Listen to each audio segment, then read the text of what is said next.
Well, hello everyone. Welcome back and thanks for coming. This is the third of my broad overview lectures about epidemiology and its relevance for this course on quantitative methods. If you remember last time, we talked about the Framingham Heart Study when we were discussing the development of the epidemiologic method over time. What I'd like to do now is just describe in some sense what the Framingham study is, what it has given to us. So first of all, this study started in 1948. At that time, Framingham, Massachusetts, which is located about 10 miles west of here in Boston, in some sense was a typical American town. It had some urban aspects to it, some rural aspects to it. It had been involved in previous study, I believe, involving a tuberculosis study, so the people were willing to be interviewed and be involved in research studies. So at that time, investigators wanted to answer the question, what are the risk factors for developing cardiovascular disease, stroke and heart disease, in other words? So the main goal of this study was to identify the risk factors for cardiovascular disease. So in 1948, Framingham enrolled 5,209 men and women aged 30 to 62 living in the town of Framingham, Massachusetts. Why do you think they enrolled people between the ages of 30 and 62? Why not enroll anybody under 30, 25-year-olds? Why not enroll anybody older than 62, 70-year-olds? Well, we epidemiologists have a dark side. We want to observe disease outcomes occurring among people. The plan for the Framingham Heart Study was to enroll people in 1948, follow them for 20 years, and see who developed heart disease, who developed stroke. Well, 20 years is a long time to follow people. And if you're going to follow people for 20 years as an epidemiologist, you're hoping to observe cases of stroke, cases of heart disease occurring from these people. The reason they didn't enroll any 20-year-olds is because they thought they were relatively fit, unlikely to develop heart disease for the next 20 years, unlikely to develop stroke for the next 20 years. Enrolling such people would be very inefficient. And that's why they decided to enroll people who were at least 30 years of age. But if that logic is true, why didn't they enroll any 70-year-olds or 80-year-old people? Remember, they only enroll people up to the age of 62. If I enroll 70-year-old people, I'd expect more of them to develop heart disease or stroke than 40, 50, 30-year-old people. Well, my understanding is the reason they didn't enroll 65-year-olds or 70-year-olds or 80-year-olds was because at that time, they thought anybody of that age had already developed signs and symptoms of heart disease, hardening of the arteries, as it was referred, atherosclerosis. So they wanted to enroll people free of the disease to see the development of disease among those people over the next 20 years of follow-up. And if people already had that disease at 1948, there's no reason to enroll them in that study because they're not going to be able to be useful to answer the question, what are the risk factors for causing that disease, if in fact they already have it. So they enrolled people 30 to 62 years old. They were free of cardiovascular disease and any symptoms of cardiovascular disease. And the plan was to follow them for 20 years and record these outcomes, the development of stroke, the development of hypertension, the development of coronary heart disease. Well, how do they record these outcomes? Well, every 2 years, participants are asked to return to a testing center where they are examined. Their histories are recorded, their risk factors are updated, their outcomes are updated. They're asked, since the last time we saw you, has anyone told you that you've developed a heart attack or a stroke? They'll measure their blood pressure to see if they now have been high blood pressure, falling into a category of hypertension. So the ways to measure those outcomes was by personal testing, personal interview. A very expensive way to do it. And what I'd like you to think about is what alternatives might there be to record that information. In a few weeks, we'll be talking about cohort studies, and this is the classic example of a cohort study, enrolling a group of people free of disease and following them for, in this case, 20 years to see who develops the disease. The question as an epidemiologist is how are you going to measure those outcomes? And how are you going to measure them validly and efficiently? In this case, they decided to measure them validly by interviewing people, examining people. But that brings a cost of bringing people into a testing center, having a staff to test them. And one of the things I'd like you to think about is if you could redesign the Framingham Heart Study today, is there another way you can measure those outcomes at a lower cost? And we'll talk about that in a few weeks when we talk about study designs, cohort studies, and other types of epidemiologic studies. But that's the original plan of the Framingham Heart Study. Just as an aside, it was planned to go for 20 years. It's still going on today. People who are alive from that original cohort of 5,209 people are still coming back every 2 years to be examined.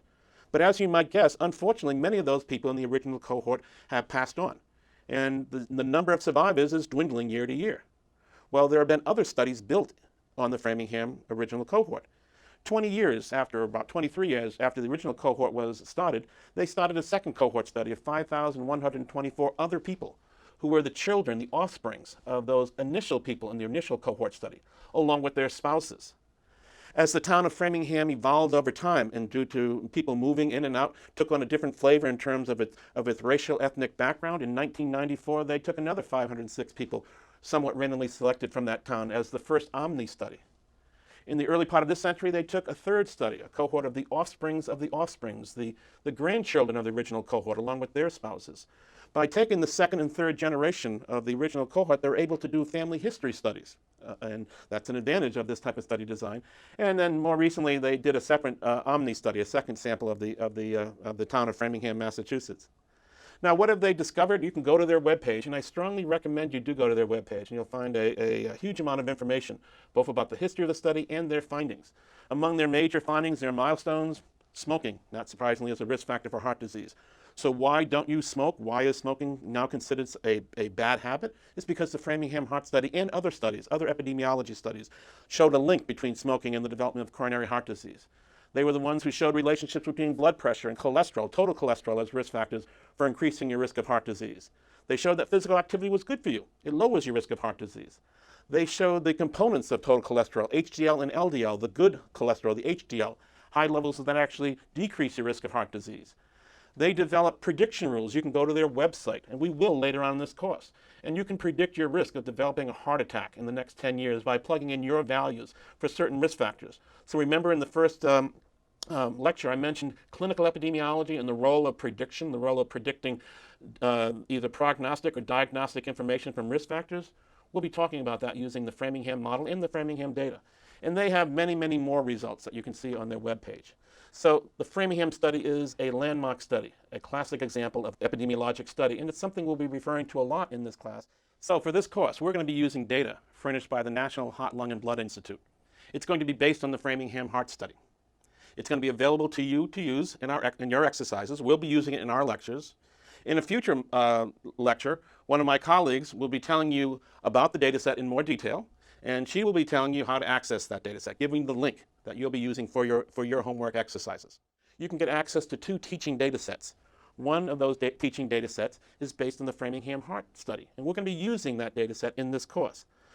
That particular data set is based on the original Framingham data, but it has been perturbed, slightly changed, to protect the identity of the original cohort. We're going to have 4,434 people from the original 5,209.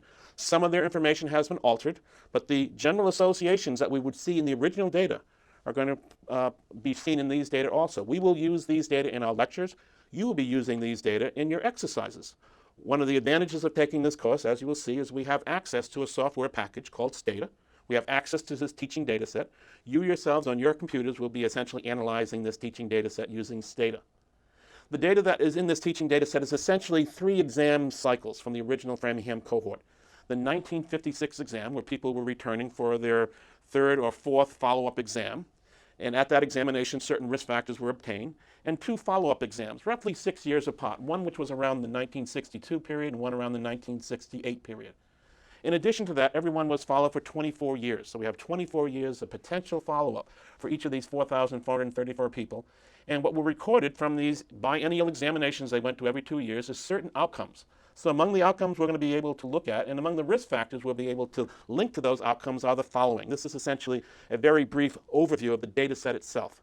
So what we have are 3 exam cycles showing the age of each person at that exam, their sex, whether they were a smoker or not, and how much they smoked in terms of cigarettes per day, their blood pressure both on the systolic and the diastolic scale, whether they're taking medications to treat hypertension at that time, their total cholesterol levels, and their HDL and LDL levels in addition, whether they had diabetes diagnosed at that particular time, at that particular examination, their glucose levels, their heart rate, and whether they had previously been diagnosed with coronary heart disease, whether they had a history of heart disease, a history of stroke, or a history of hypertension. Those are all the risk factors that we'll be looking at. In terms of the outcomes, remember everyone was followed for up to 24 years. We're going to know whether a person died or didn't die during those 24 years, whether there's evidence that they developed coronary heart disease, evidence that they developed stroke, evidence that developed other outcomes like hypertension. And we'll also have the number of years from the 1956 exam until they died or developed a stroke or developed heart disease or developed hypertension. We'll be using these data in our lectures. You'll be using these data in your homework exercises. So together, we'll be getting very familiar with the Framingham data and very familiar with the Framingham Heart Study. Well, that's where we're heading. I'm going to stop now. And the next time you'll see me, I'll be talking about measuring outcomes. I'll be talking about measuring the prevalence of disease and then later the incidence of disease. After that, we'll be measuring associations between risk factors and outcomes. And then we're going to go more into the study design options.